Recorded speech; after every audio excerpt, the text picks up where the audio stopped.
Hola, ¿qué tal, amigos míos? Tanto tiempo. Bienvenidos al episodio número 22 del podcast Preceptos Digitales. Mi nombre es Sebastián Barría y hoy hablaremos acerca de MySQL.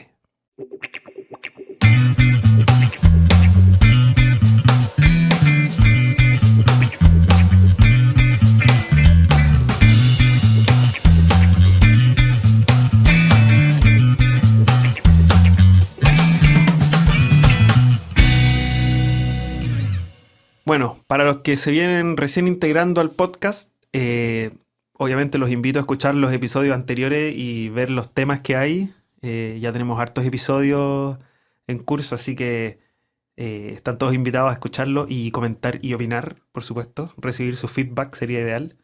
Em, Les cuento que tuvimos un receso por vacaciones, que fue de más o menos un mes y algo, un mes y medio yo creo ya. Eh, bueno, necesitaba tener la mente despejada un poco y enfocarme en otras cosas. Em, bueno, los invito obviamente a seguir el podcast en Facebook, Twitter, en preceptosdigitales.com, obviamente, y inscribirse en vip.preceptosdigitales.com. Búsquenlo por ahí. Es una comunidad que puse a disposición de todas las personas que estén interesadas en los temas que planteo aquí en Preceptos Digitales, para que estemos en contacto, nos comuniquemos y también para poder subir contenidos exclusivos al cual van a tener acceso solamente las personas VIP. Bueno, cualquier comentario o preguntas que tengan, háganlo a preguntas@preceptosdigitales.com. Para mí es bastante gratificante poder recibir feedback de ustedes y sus comentarios, sean buenos o malos, consejos, críticas, lo que sea. Bueno, y entrando de lleno en el tema de MySQL, partamos viendo cuáles son las ventajas. Para los pocos, yo creo a esta altura que no deben saber lo que es MySQL. Bueno, es uno de los tres motores de base de datos más popular, junto a Oracle y Microsoft SQL Server. ¿Por qué es tan popular? Es porque es, primero que nada, open source, lo cual lo hace bastante atractivo, obviamente, para quienes montan un servidor y necesitan una solución fácil y rápida. Otro tema, por qué es tan popular, es porque va muy, muy, muy de la mano con PHP. Prácticamente son hermanos. Eh, Siempre se trabaja, PHP también es un sistema open source y prácticamente todos los servidores de hosting básicos, por lo menos, viene siempre instalado PHP y MySQL. Y bueno, también porque son ambos sistemas rápidos y de bajo consumo de recursos. Así que en teoría uno podría instalar MySQL en un computador bien simple, que no tenga muchos recursos, que no tenga mucha RAM, mucho procesador, y aún así funciona perfecto. Bueno, ¿cómo funciona MySQL en sí? MySQL es un servidor finalmente. Por el solo hecho de tener un archivo .php no significa que el servidor web me va a mostrar esa información procesada con programación, sino que uno tiene que instalar algo así como un programa que interpreta estos archivos, que eso sería el servidor. Que finalmente yo por instalar, por ejemplo, Apache, que es un servidor de PHP, el servidor lo que está haciendo ahí es procesar los archivos .php que yo estoy creando y me los muestra. Pero eso no significa que yo tenga una base de datos MySQL o algún tipo de base de datos asociada. Paralelamente a eso, lo que hay que hacer es instalar también un motor de base de datos que genera su propio servidor con su propia URL. Generalmente, como ya decía, vienen asociados PHP y MySQL. De hecho, hay varios sistemas como XAMPP o EasyPHP, por ejemplo, que lo que hacen es que te permiten instalar un entorno donde ya viene un servidor Apache y un servidor de MySQL y lo monta todo en tu computador, por ejemplo. Entonces esa es como la manera más fácil de comenzar a probar. ¿Es eso? O contratar algún tipo de servidor que venga con todo eso instalado y que a esta altura prácticamente todos vienen con eso instalado. Ahora el tema está en cómo yo visualizo una base de datos. Bueno, para explicar a grandes rasgos cómo es MySQL y cómo funciona, voy a hacer una analogía, ya que yo soy el rey de las analogías. Eh, Imagínense que en su computador tienen una carpeta. Dentro de esa carpeta tienen muchos archivos de Excel. Ok, entonces la analogía aquí sería, la carpeta corresponde a su servidor de bases de datos. En este caso, servidor de MySQL.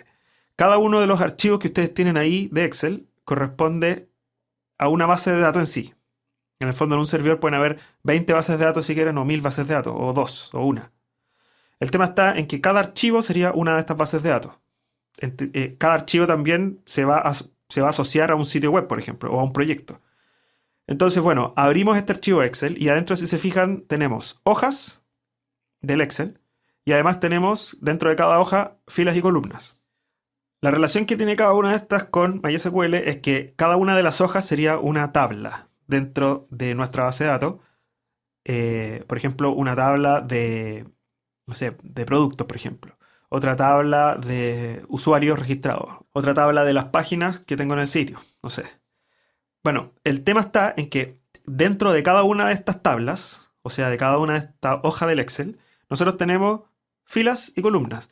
Arriba, como en todos los Excel, se ubica cada una de las columnas y se define, no sé, por ejemplo, la columna de nombre, apellido, no sé, edad, etc. Y hacia abajo se va definiendo cada uno de los datos que están guardados en esta base de datos. Entonces, finalmente, si se fijan, esta analogía, por decirlo así, es para poder entender antes de visualizar, porque aquí estamos en un podcast y yo no les puedo mostrar una base de datos, pero para entender cuál es la estructura interna de una base de datos. Así funciona. Tenemos un motor de base de datos donde adentro tenemos muchas bases de datos y dentro de cada base de datos tenemos tablas y dentro de cada tabla tenemos columnas que se definen al principio y se va rellenando finalmente con datos, o sea, filas de este Excel. Y obviamente en cada fila, si nuestra tabla tiene 8 columnas, en cada fila nosotros tenemos que ingresar 8 datos, 8 columnas.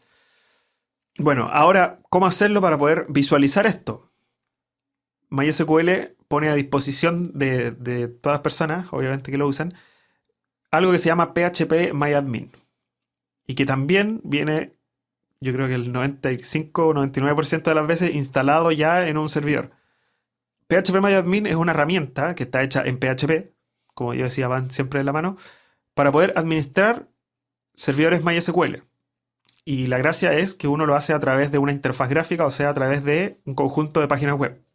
La gracia de esto es que permite hacer prácticamente de todo, o sea, permite crear, borrar, modificar bases de datos, tablas, también permite importar, exportar, sincronizar, permite todo prácticamente. Hay cosas que son mucho más fáciles de hacer a través de línea de comando, que lo voy a hablar después al final, pero en la práctica PHP-MyAdmin, perdón, podría ser el corazón visual de todo esto, en el fondo la interfaz gráfica que tenemos para poder utilizarlo.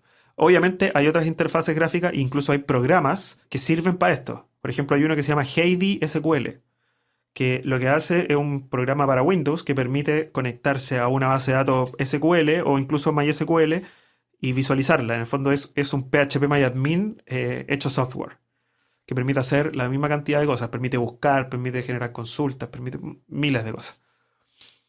Pero bueno, no todo es color de rosas.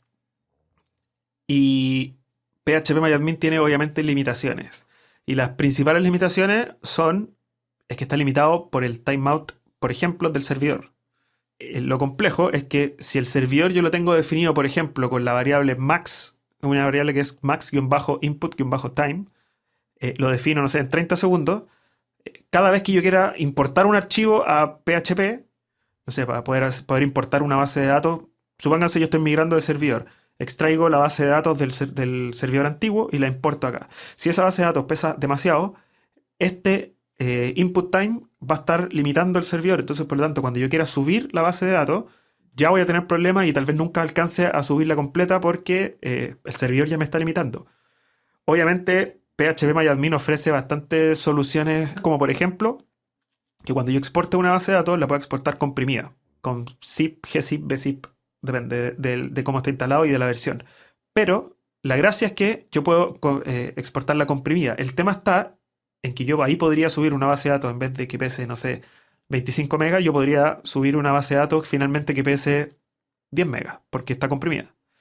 Y ahí voy a sortear el problema del input time. Pero me voy a encontrar con un segundo problema en el servidor, que va a ser el Max Execution Time, que es el tiempo de ejecución de la programación del servidor. Entonces, una vez que reciba este archivo, ok, se pasó, no cayó dentro del Max Input Time, pero va a empezar a procesar el archivo, lo va a descomprimir, va a tomar el archivo que descomprimió, lo va a leer toda la información que hay adentro. Y bueno, ahí vamos a caer ahora en el Max Execution Time. En el fondo va a decir, tengo 30 segundos más, por ejemplo, o 60 segundos, no sé, va a depender de la configuración del servidor, pero voy a tener una cierta cantidad de tiempo limitado para poder procesar este archivo, leerlo completo y insertar todos los datos dentro de la base de datos. Entonces va a llegar un momento en que si nuestra base de datos es muy grande, aunque logre subirla, tal vez no voy a alcanzar a procesarla. Eso me ha pasado a mí muchas veces.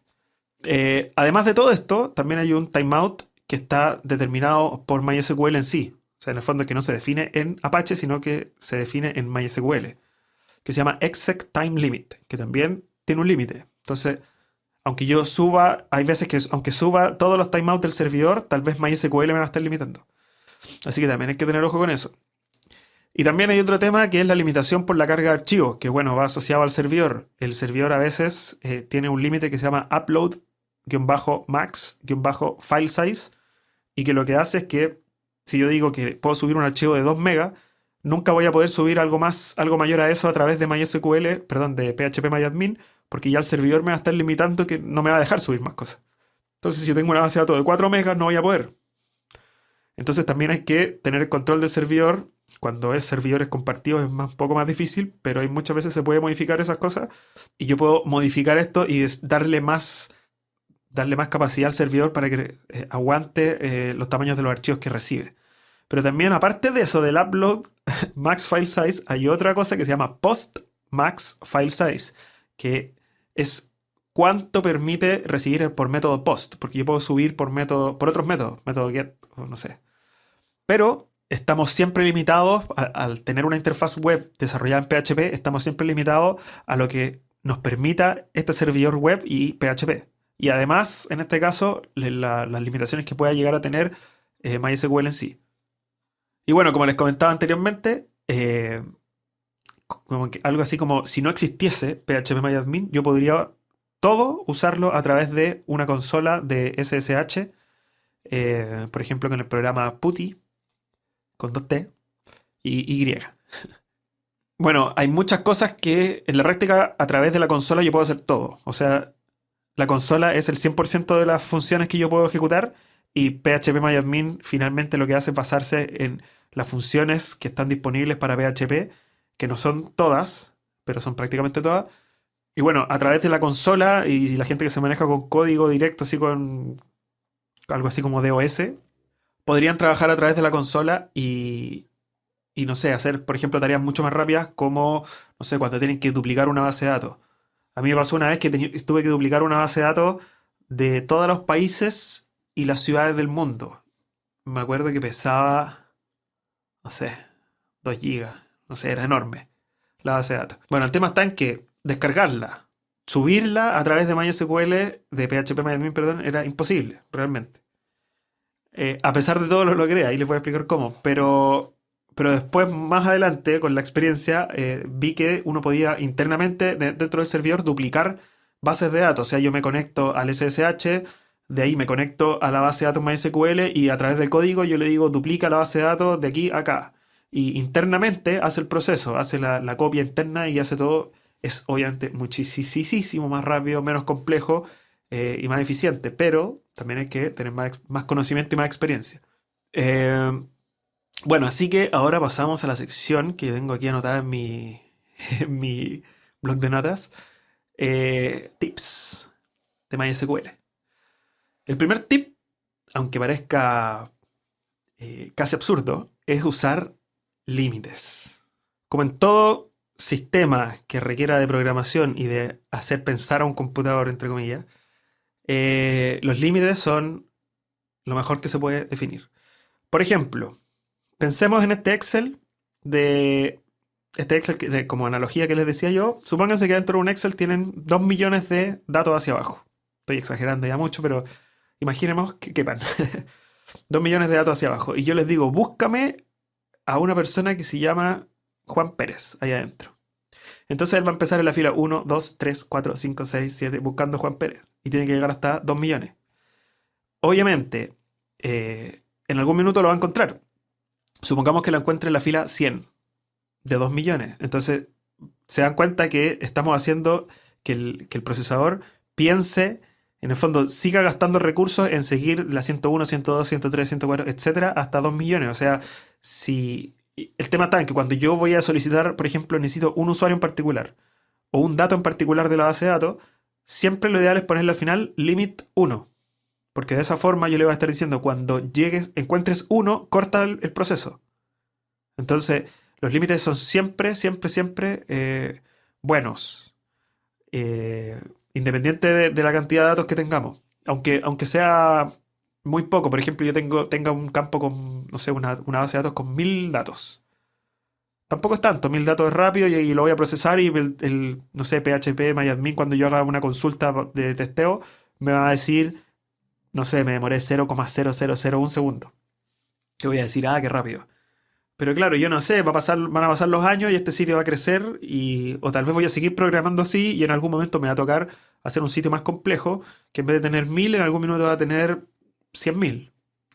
Y ahí las consultas ya no van a ser tan rápidas y lentamente va a empezar a decaer.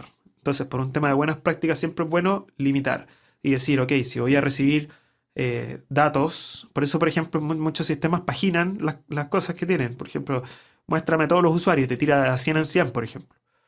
Porque si los tira todos, no se sabe, puede ser que en muchos sitios, en casi todos, de los que se usa este sistema, tal vez nunca haya más de 100 usuarios registrados. Pero nunca se sabe, cuando haya muchos, el sistema va a colapsar y va a terminar usando muchos más recursos de los que debería. Siempre limit 1. Por ejemplo, cuando yo necesito un puro dato, cuando necesito una galería y yo quiero mostrar los primeros 3, obviamente no los pido todos y muestro los primeros 3, sino que pido ya limitado en las consultas SQL. Para los que no lo hagan o lo hagan poco, háganlo más o háganlo. Es un muy buen tip que vale la pena implementar. Otro tip que les puedo recomendar es cómo nombrar las bases de datos y cada uno de los campos o columnas que hayan ahí dentro. Al principio, cuando a mí me enseñaron a programar en la universidad, lo que me decían era, por ejemplo, crea una base de datos, crea una tabla dentro y una tabla que se llame usuarios, por ejemplo. Entonces me decían, cada usuario va a tener un ID, un nombre y un apellido. Y además, estos usuarios van a poder tener múltiples, no sé, gustos, por ejemplo, o instrumentos musicales que les gustan, ok. Entonces me decían, crea ahora una tabla nueva que se llame instrumentos. Entonces ya tengo 2 tablas, usuarios e instrumentos. En usuarios tengo ID, nombre, apellido. Y en la tabla de instrumentos voy a tener un ID, un nombre del instrumento y un color, por ejemplo. Entonces, cuando yo tenía que hacer una consulta relacionada, que esa es la gracia de este tipo de tabla de base de datos, yo finalmente tenía que hacer un select asterisco, por ejemplo, select asterisco from usuarios, instrumentos. Y después hacer la asociación donde, en el fondo, donde... me faltó un campo en la tabla de instrumentos que había que decir cuál es el usuario al que está asociado. Entonces, ID del usuario. Entonces, donde el ID sea igual al ID del usuario. Refiriéndome al ID de la tabla de usuarios, va a ser igual al ID usuario de la tabla de instrumentos. Me he enredado el tema, sobre todo hablándolo por un podcast, pero bueno, da lo mismo. El tema está en que las 2 tablas tienen campos que se llaman iguales. Tienen ID y tienen nombre, por ejemplo. Entonces, ¿qué pasa? Ahí, cuando quiero hacer relaciones, tengo que empezar donde la tabla usuarios.id sea igual a instrumentos.id usuario. Entonces empieza a ser súper enredado y uno termina con una consulta SQL ultra compleja. Yo lo he visto hasta el día de hoy en sistemas súper profesionales, así que uno se imaginaría que nunca cometerían ese tipo de atrocidades. Bueno, para mí son atrocidades. Bueno, la solución. ¿Cómo llegar a solucionar eso de manera fácil? Yo, por ejemplo, lo que hago es que, si quiero la tabla usuarios, todos los campos de adentro, el ID no se llama ID, se llama usuario ID. Usuario por ejemplo, guión bajo ID o usuario y mayúscula de usuario ID. Entonces yo creo, por ejemplo, usuario ID, usuario nombre, usuario... Y finalmente yo ya tengo una especie de nomenclatura, que es la que implementamos en mi oficina, donde ya todos sabemos que se implementa así. Las consultas SQL son, MySQL son mucho más eficientes, más rápidas, más fáciles de entender y de pensar. Entonces yo digo, tírame select asterisco from usuarios, instrumentos, where usuario ID sea igual a instrumento usuario, por ejemplo. Entonces para mí, que yo ya tengo definida esa nomenclatura, es súper fácil de entender y prácticamente independiente de quién programe el tema, yo ya sé que la tabla, la columna se llama así. Muchas veces ni siquiera tengo que mirar la base de datos y hago las consultas y me retornan los resultados de inmediato porque ya hay una nomenclatura. Eso es el tip número 2 que creo que es algo súper bueno de implementar. Definan una nomenclatura propia, pero no le pongan a todas las tablas ID. Por ejemplo, si todas las tablas tienen ID, no les pongan ID a todas. Porque cuando quieran hacer consultas van a tener que llamar al nombre de la tabla .id y ahí empieza a ser el caos. Y bueno, otro tip, el último. ¿Cómo evitar el famoso timeout del que hablaba anteriormente en PHP-MyAdmin? Ahora sí les cuento. Cuando tuve que importar esta base de datos de 2 millones no me acuerdo, eran 2 millones de filas, no me acuerdo. Era enorme. Eran muchos megas o gigas, no me acuerdo, de información que yo tenía que subir. Finalmente, yo les voy a dar el tip directo. Googleen y busquen MySQL espacio big, B larga y G, dump, D de dado, UMP, big dump. Si buscan eso en Google, verán el primer resultado que es un archivo de PHP que uno puede descargar. Cuando entren a la página va a haber arriba una especie como de tractor o camión de minería. Finalmente esto lo que hace es que yo monto ese archivo en mi servidor, lo ejecuto, y yo lo que hago dentro de ese archivo, que es una interfaz PHP, bueno, aparte de haberlo configurado previamente y todo, es súper simple de usar. Yo selecciono el archivo .sql o .zip que voy a subir, aunque pese 60 GB, el sistema lo va a procesar y lo que va a hacer finalmente es que va algo así como a través de Ajax ir autorrecargándose, va a ir llamando a este archivo. No tengo claro lo que hace por dentro, me da la sensación de que es algo así como que copia el archivo del servidor y luego lo va procesando por trozos o algo así. Pero uno lo deja ahí y pueden pasar 25 minutos procesándose, independiente del timeout que tenga el sitio, y en algún minuto va a terminar y te va a decir, ok, está toda la base de datos arriba. Para ese caso, para ese problema que tuve yo en particular, fue maravilloso. Porque yo no tenía la base de datos duplicada al principio en otro lado, sino que estaba importando a través de un archivo que había descargado por ahí una base de datos enorme.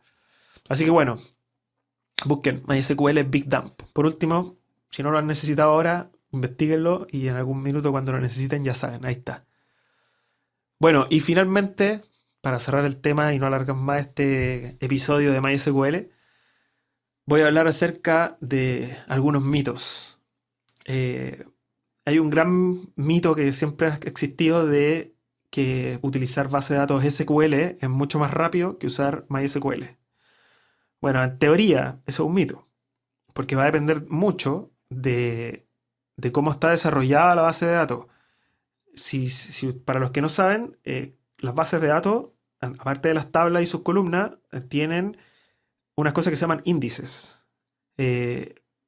Voy a volver al ejemplo de esa base de datos enorme que tenía yo de los países y las ciudades. Cuando yo recién la cargué, hice una primera consulta. Tírame todas las ciudades que empiecen con A, por ejemplo. Se demoró nada, qué sé yo, 0,6 segundos. Dentro de esos millones de datos. Después le dije, ok, ahora tírame las ciudades que empiecen con A, pero asócialas al país. Y ahí colapsó. Se me cayó el sistema, se cayó la base de datos. De haber estado unos 20 minutos indispuesta. Y fue un caos. Entonces al final ahí estuve investigando, eso fue hace mucho tiempo, cuando estaba recién aprendiendo, y ahí descubrí que el tema de los índices. Claro, cuando yo creé un índice en el campo que estaba siendo asociado, cuando ya las consultas son cruzadas, es donde ya empieza el caos y empezamos a reventar el procesador. Pero cuando yo definí los índices y los definí correctamente porque hice varias pruebas, la misma consulta que antes se demoró 25 minutos, por ejemplo, ahora se demoraba 0,2, 0,5 segundos. Siendo que eran campos consultas cruzadas en dos tablas. Incluso cuando hice de a tres tablas, ahí ya se demoraba, no sé, 1,5 segundos o 2 segundos. Pero obviamente está infinitamente más optimizado. Lo que hacemos con los índices es darle instrucciones a MySQL de dónde y cómo tiene que buscar esta información. Es algo así como él arma una tabla paralela con una cierta cantidad de caracteres. Bueno, eso, el tema de los índices no lo voy a detallar. La verdad es que tampoco lo tengo tan claro como para poder detallarlo, pero hay que definir índices y sobre todo en las columnas que se utilizan para las búsquedas. Es súper simple. Párense en la columna, pónganle definir como índice y prueben. Van a ver que aumenta mucho. De ahí para adelante está cada uno meterse y detallar bien el tema de los índices, aprenderlo bien y preocuparse de que sea lo más óptimo posible. Y bueno, otro mito es el tema de generar una conexión y muchas consultas. O generar muchas conexiones y muchas consultas. Muchos ejemplos que dan, yo he visto cuando te enseñan sobre todo programación, te dicen, ok, vamos a hacer una consulta en la base de datos. Entonces lo que te dicen, primero, conéctate a la base de datos. Luego, selecciona la tabla a la que te va a conectar. En el fondo, en esa conexión se hace eso. Me conecto a la base de datos y selecciono la tabla. Una vez que ya estoy conectado, haz tu query. Crea la query, MySQL query, consulta y te va a devolver valores y luego cierra la conexión a la base de datos. Eso es porque la base de datos acepta una cierta cantidad de conexiones abiertas al mismo tiempo. Si yo abro una consulta, hago la query y no cierro la base de datos, podría ser que en algún minuto muchas personas consultando al mismo tiempo, el sistema, en el fondo yo abro y cierro, o sea, en el fondo abro y no cierro, el sistema debe pensar que todavía están conectadas y llega un momento que te corta y dice no acepto más queries. Y hay veces que sitios se caen por eso. Entonces, como te enseñan así, te dicen conéctate, consulta y cierra la conexión, muchas veces, no sé, uno crea una función que hace eso. Entonces, si yo tengo en mi sitio 5 queries que hacer en una misma página cuando se está cargando, lo que voy a hacer es que me voy a conectar, consultar, desconectar. Un poquito más abajo, conectar, consultar, desconectar. Bueno, hay mucha gente que lo hace, sobre todo cuando está partiendo, porque nadie le dice que no lo haga. Bueno, ahora yo le estoy diciendo no lo hagan. Técnicamente, o sea, para poder darle peso a mi comentario, a mi mito, yo trabajo con DreamHost, y que es un servidor un hosting, o sea, servidor de internet. La cosa es que DreamHost, en algún minuto yo estuve leyendo por ahí y en el panel de control de DreamHost hay una parte que te muestra qué tan óptimas son tus consultas a bases de datos. Y bueno, ahí lo que hacían era, por cada uno de tus sitios, darte una especie de ranking o promedio. Lo que hacen es que te dicen, cada query vale un punto, por decirlo así, pero cada conexión vale 25 puntos. No me acuerdo el número exacto, pero pongámosle 25 puntos. En el fondo, si tú te conectas, ya tienes 25 puntos y haces 5 queries, finalmente tu puntaje es 30. ¿Ok? Y te sacan un valor mensual y un promedio, o sea, un estimado, por ejemplo, anual, o un valor diario y un estimado mensual, no me acuerdo. Finalmente ellos como que están poniéndole nota a tu calidad de optimización. Y bueno, y ahí explican técnicamente, te dicen, para el sistema, para un servidor, recibir una conexión implica mucho más procesador y todo que recibir una query. Entonces, en el fondo, cuando alguien se conecta y hace 5 queries, en el fondo lo que hace es algo muy rápido y en el fondo ya tengo la puerta abierta, por decirlo así. Imagínense que hay que meter la llave en la puerta, abrir la puerta, hacer algo adentro. Si cada vez que necesitan entrar a su casa y salir, están abriendo la puerta con la chapa, la cierran, después la abren de nuevo, la cierran, la abren de nuevo, la cierran. Bueno, imagínense la misma analogía. Aquí lo que tenemos que hacer es abrir la puerta, hacer todas las consultas que necesitemos y cerrar la puerta. Y bueno, incluso yo creo que a partir de ese mismo tema, existe un tipo de conexión a bases de datos que se puede hacer con PHP que se llama conexiones persistentes. No voy a entrar en detalle ahí, pero se las dejo dando bote para que ustedes vayan a investigar y averigüen un poquito de eso. Eh, bueno, eso es todo lo que tengo que decir de MySQL. Espero que les haya servido. Como les he explicado en otros episodios anteriores, el fin de este podcast es hablar cosas técnicas, pero enfocado a una masa de gente, tratar de ser tratar de llegar a la mayor cantidad de gente posible. Mi objetivo siempre ha sido llegar, por ejemplo, a diseñadores o a programadores también. Y claro, con estos tips tal vez estoy llegando a programadores y tal vez con la parte inicial de qué es PHP MyAdmin, qué ventajas tiene o MySQL. Tal vez así estoy llegando a personas, incluso podría ser un ingeniero o no sé, un panadero que quisiera entender un poco cómo funciona el tema. Lo que me interesa es que entiendan, tal vez no van a entenderlo todo, pero me interesa que tengan un barrido general y sirva como para poder nivelar conocimientos a todo tipo de personas. Bueno, por lo mismo y por todo lo que he hablado hoy, los animo a desarrollar sus propios sistemas, sus propias bases de datos, sus propios frameworks, y en el fondo a buscarse sus propias soluciones. No siempre instalar WordPress para todo, o instalar Joomla para todo, o instalar Drupal para todo, o lo que sea, es una buena solución. De hecho, sin tratar de extenderme más, en este ranking que me da DreamHost a mí, con el tema de las consultas, todos los sitios súper complejos que he armado yo, que tienen hartas visitas y todo, tenían, no sé, por ejemplo, puntaje de 1000 al mes. Y un sitio hecho en WordPress que tenía pocas visitas, o sea, tenía un cuarto de las visitas o mucho menos de las visitas que tenía un sitio desarrollado a mano, por decirlo así, un WordPress tenía un puntaje de 10 veces mayor. Y eso es porque WordPress, al final, para poder abarcar, en el fondo, darle solución a una amplia gama de personas, y que los que quieren hacer un blog, los que quieren hacer una tienda online, los que quieren hacer cualquier cosa, finalmente WordPress no está optimizado en ese sentido y hace un montón de consultas en la base de datos. Claro, hacen que funcione perfecto WordPress, pero hay muchas consultas que en casos específicos no se necesitan y tampoco hay cómo eliminarlas.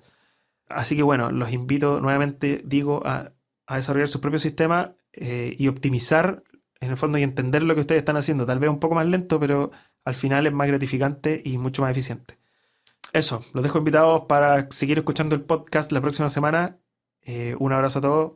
Muchas gracias por escuchar. Que estén bien.